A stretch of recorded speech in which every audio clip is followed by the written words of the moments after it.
ছোটবেলায় খুব রোগা ছিলাম, আর বয়সের থেকে বেশি লম্বা।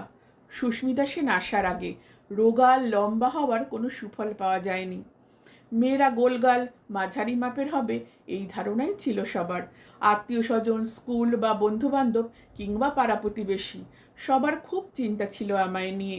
যাই হোক, সবাই তখন মাকে বলতো, আমায় বলতো, আত্মীয় স্বজন দুঃখ প্রকাশ করতো, ইস কি বিচ্ছিরি লম্বা রোগা এই মেয়ে। মাকে বলেছে অনেকে, তোমার মেয়ে এমন হলো। মনে আছে, মা রোজ রসগোল্লা খাওয়াতো আমাকে, যাতে আমি একটু মোটা হই, সাথে বেশি বেশি করে ঘি আর মাখন। আমার ঠাকুরদাদা আমার মাথায় ডিকশনারি চাপিয়ে বলেছিলেন, এটা মাথায় রেখে রোজ হাট দিদি ভাই, আর লম্বা হবি না তাহলে। আমার এক পিসে মশাই দেখা হলেই বলতো, তাল গাছ এক পায়ে দাঁড়িয়ে সব গাছ ছাড়িয়ে উকি মারে আকাশে। রেডিমেড জামা কিনতে গেলে দোকানদার বলতেন, বড্ড লম্বা মেয়ে আপনার, এর মাপে জামা পাওয়া মুশকিল, মুশকিল জামাই পাওয়াও। যেন জামা আর জামাই এক, বলুন দেখি। আমি ছোটবেলায় দুষ্টু ছিলাম খুব, তবুও এসব নানাবিধ কথা শুনে একটু চুপচাপ থাকতাম, নিজেকে কেমন অপরাধী ভাবতাম। কিন্তু এটা বুঝে উঠতে পারতাম না, কি এমন খাচ্ছি আমি যাতে আমি সব বন্ধুদের থেকে লম্বা হয়ে যাচ্ছি। ছোটবেলায় এর থেকে বেশি আর কি ভাবা যায়, যেমন বয়স তেমন বুদ্ধি। যাক, দিন গেছে, সময় গেছে, বয়স বেড়েছে, এখন বেশ মোটাসোটা হয়েছি। ততদিনে সুস্মিতা সেনের উচ্চতা মানুষের মনেও উচ্চতা এনেছে। মডেলিং করা মেয়েরা র্যাম্প দাপিয়ে বেড়াচ্ছে। লম্বা হওয়াটা কোনো মাইনাস পয়েন্ট যে নয়, সেটা মানুষ বুঝতে শিখেছে। লোকের সুর বদল হলো, কি সুন্দর লম্বা, এমন কথা শুনতে লাগলাম। তারপর শুরু হলো নতুন উৎপাত। কোনোদিন সিনেমা করলে না? তোমায় টিভিতে বা সিনেমায় খুব মানাতো। জানো, একটু চকচকে স্লিম আর লম্বা হলেই তাকে রঙিন পর্দায় মুখ দেখাতেই হবে। আর সিনেমা করতেও যে ট্যালেন্ট লাগে তার ভাবার দরকার নেই। যারা আমার খুব কাছের তাদের আমি বলেছি, তারা জানে, সুন্দর হওয়ার ভিতরে, লম্বা হওয়ার ভিতরে, ফর্সা হওয়ার ভিতরে কোনো কৃতিত্ব নেই। এটা কোনো গুণ নয় আদতে, জিনের কারিগরি, রক্তের কাজ। আর বংশের প্রজন্ম সুন্দর হলে তার পরবর্তী প্রজন্ম তাই হবে, এটা নিয়ে একমাত্র মূর্খরা অহংকার করে, গর্ব করে আর অন্যকে ছোট করে। সুন্দর হওয়া বা না হওয়া নিয়ে কোনো মাথা ব্যথা থাকা উচিত নয়।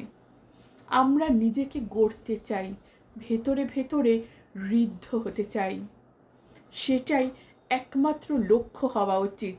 মনুষ্যত্ব, একমাত্র সৌন্দর্য হওয়া উচিত। মেসেঞ্জার ভরে যারা কমেন্টে মেয়েদের স্বর্গীয় রূপের প্রশংসা করে, তাদের প্রতি করুণাবশত এতগুলো কথা বললাম। যাই হোক, ছোটবেলায় এহেন লোক নেই যে আমায় বলেনি, এ বাবা কি রোগা রে তুই, একে লম্বা তাও রোগা, ঠিক যেন তাল গাছ। আর এখন লোকজন বলেন, এই তুই কিন্তু মোটা হয়েছিস বেশ, একে এমন হাইট, তার ওপর মোটা হয়েছিস বলে জাদ্রেল দেখতে লাগছে। জীবনে নানান ফেজে আমি শুনে আসছি এসব কথা, আপনারাও নিশ্চয়ই শুনছেন বা শোনেন। আর শুনে শুনে আমি আপাতত খুবই কনফিউজ, কোনটা হলে তামাম হিতৈষীরা খুশি হয় তা আজও বুঝলাম না।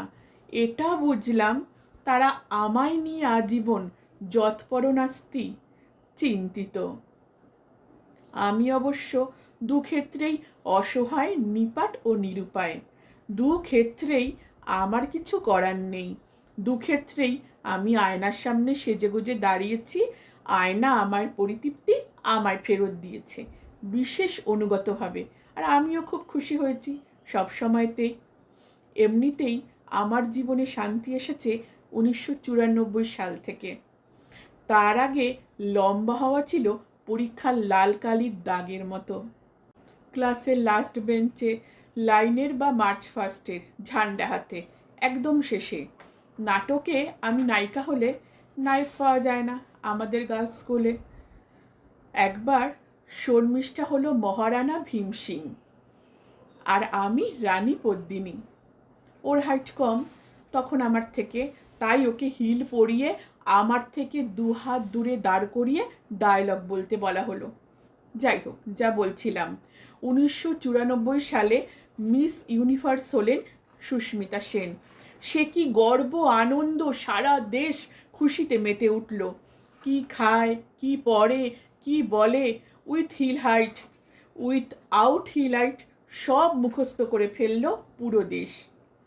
এরপর আমার মতো মফস্বলী তাল গাছের দিকে নজর পড়ল সবার। না, সুস্মিতা তোর থেকেও লম্বা, ভাগ্যিস লম্বা, মেয়েদের লম্বা হলে কি ভালো যে লাগে। ওমা তাই? এখন তো লম্বা মেয়েদেরই যুগ। সে কি? যাই হোক, ভগবান কে ঘর মে দের হ্যায় অন্ধেরা নেই। দেরিতে হলেও লোকে বুঝলো। তার আগে নিজের সরু লম্বা হাত ঠ্যাং কোথায় লুকোবো বুঝে উঠতে পারতাম না। বিশ্ব সুন্দরীর কাছে আমার তাই কৃতজ্ঞতার অন্ত নেই। কে কখন মানুষের জীবনে সহায় হয়ে আসবে কেউ জানে না।